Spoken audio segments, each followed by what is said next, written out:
welcome back to my channel. So today's video is going to be the list of gear that I brought for my Havasupai trip.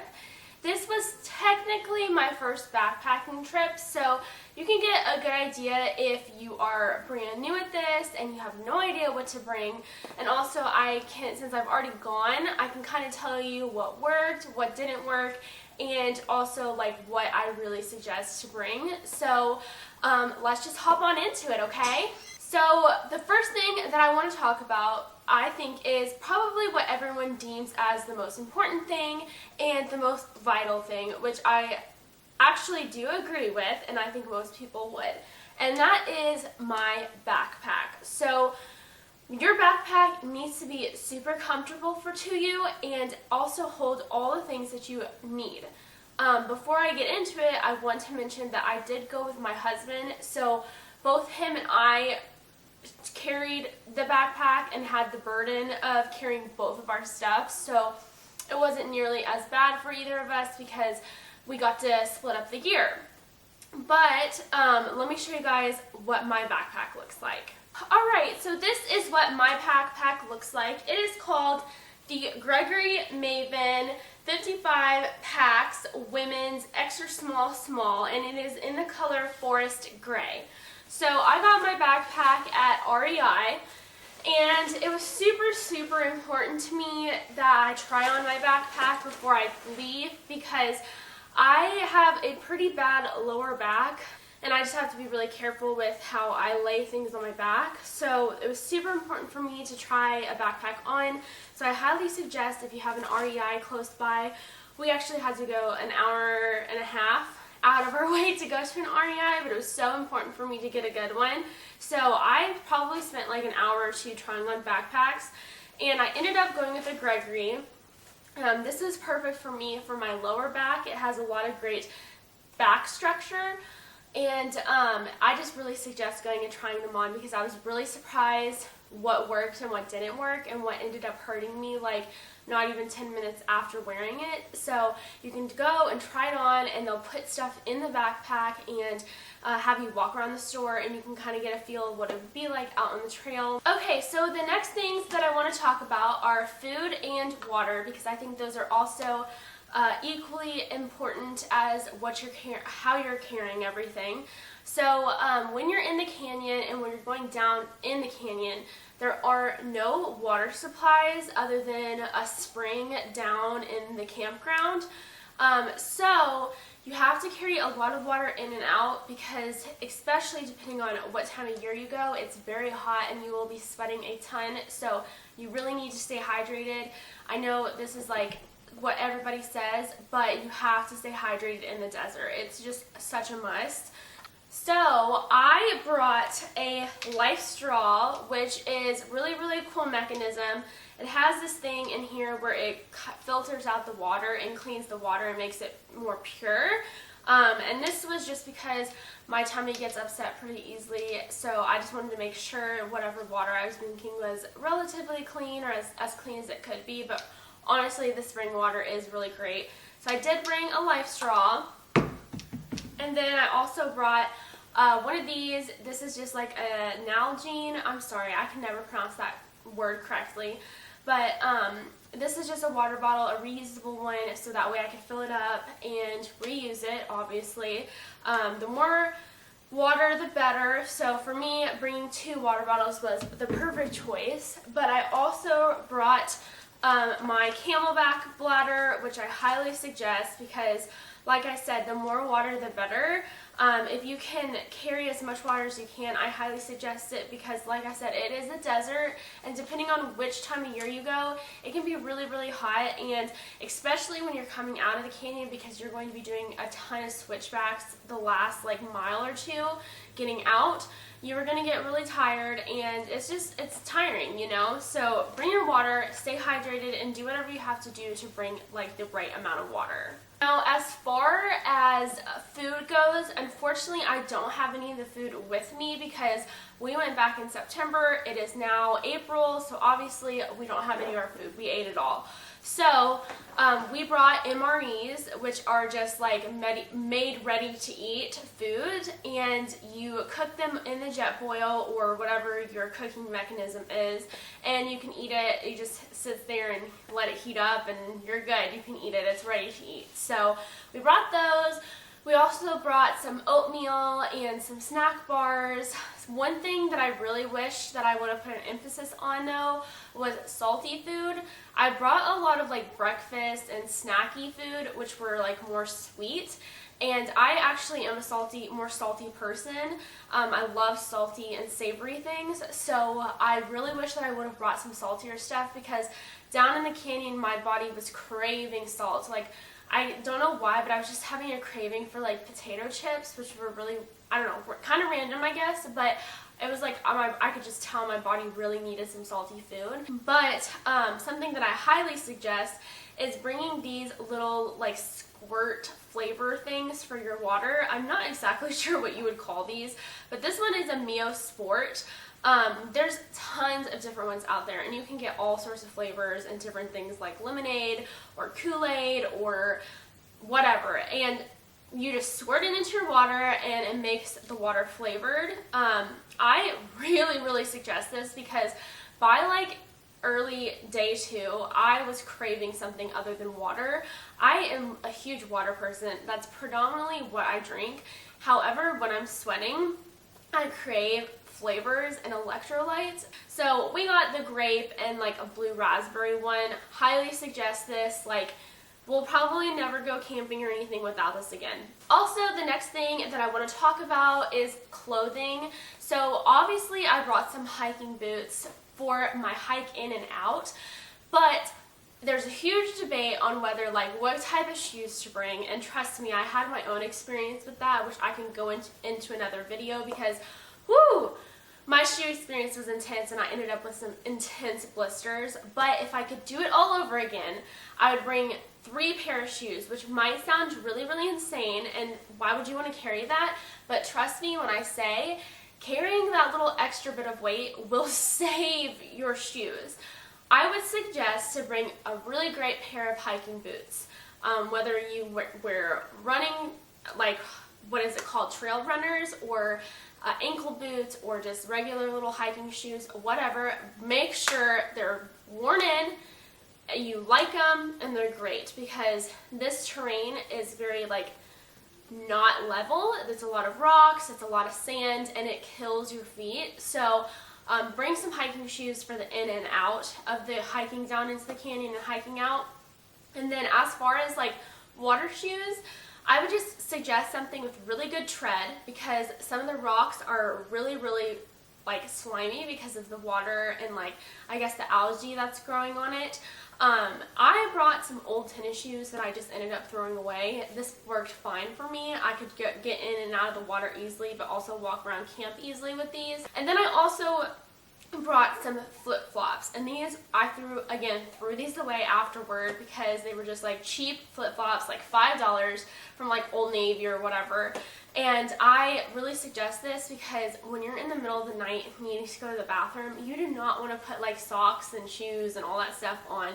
You just want to throw some flip-flops on, go to the bathroom, come back, get into the gear tent. So those are great like walking around camp shoes. Highly suggest. Those weigh like nothing, so highly suggest that.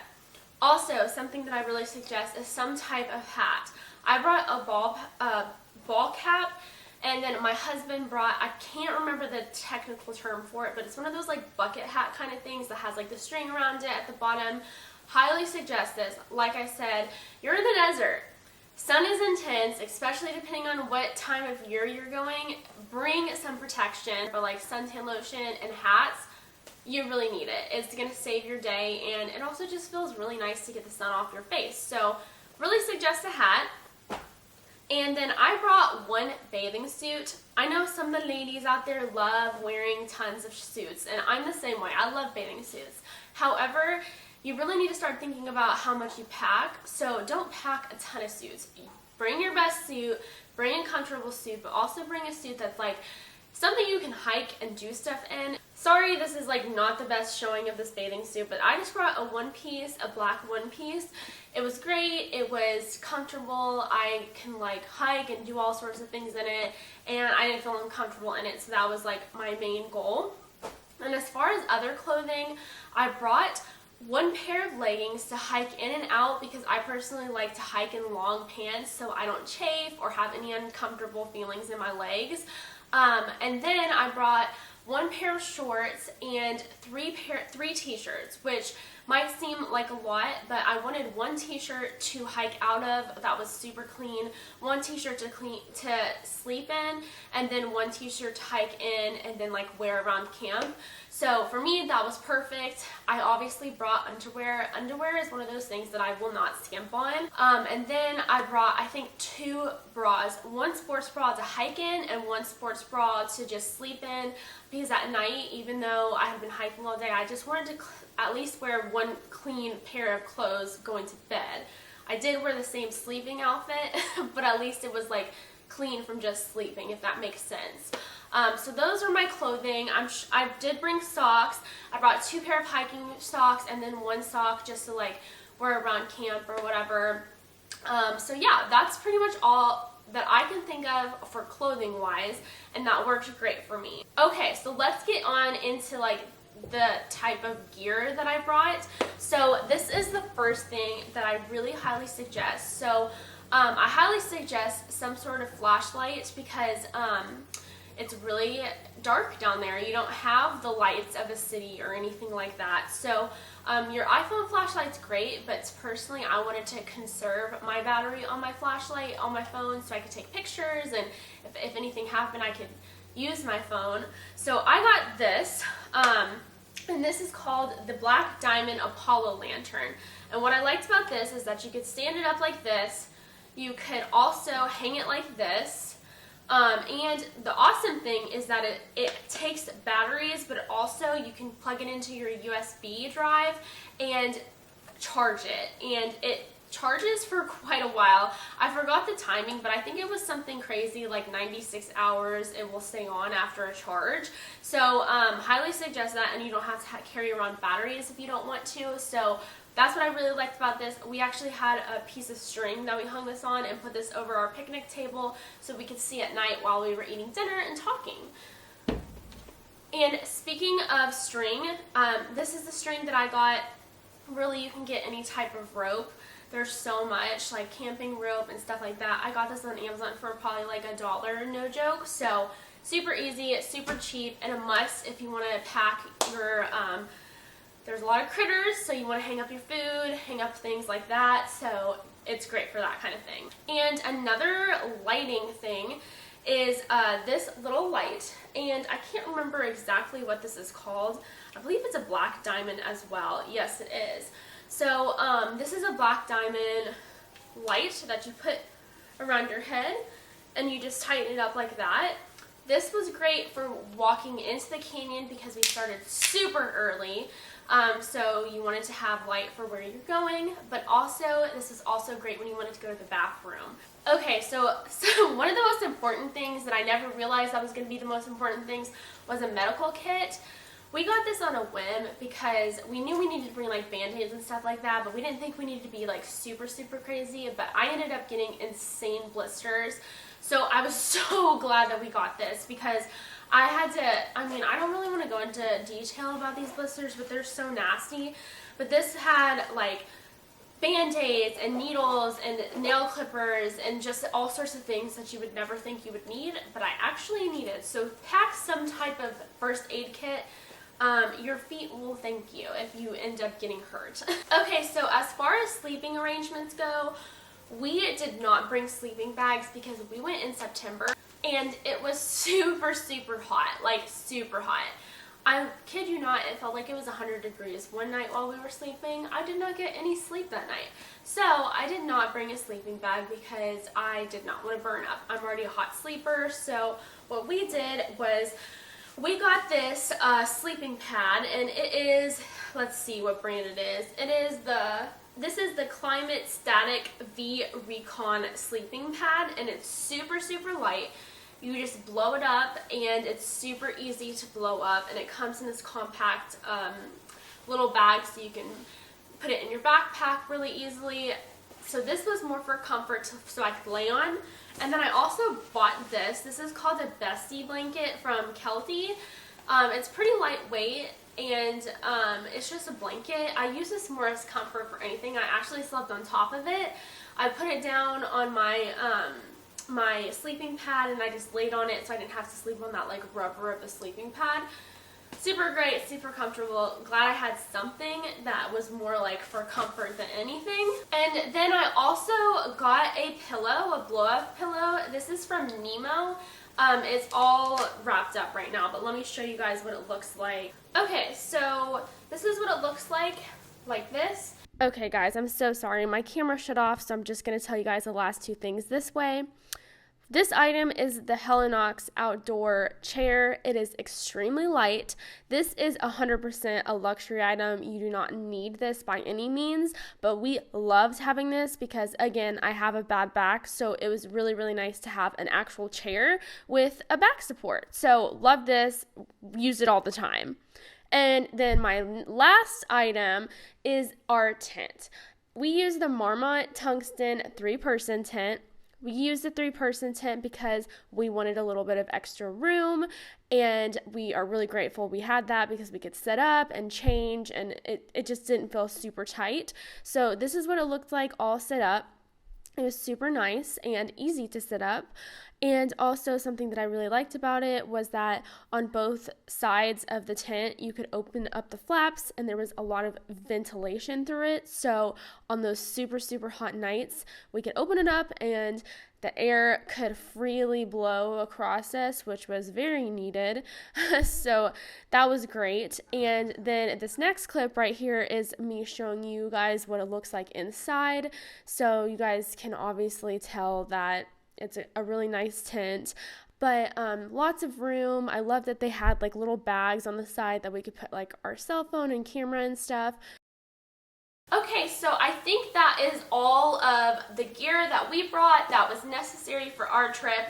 Again, apologies if I didn't mention something. It's been quite a few months since we've been on our trip, but I still wanted to make this video because someone asked me to make this video, and also because I was definitely looking for these types of videos when I was planning my trip. So if I can help anyone, then amazing. I'm so glad that I did. But please ask any questions down below, and I will see you guys in my next video. Bye and happy travels.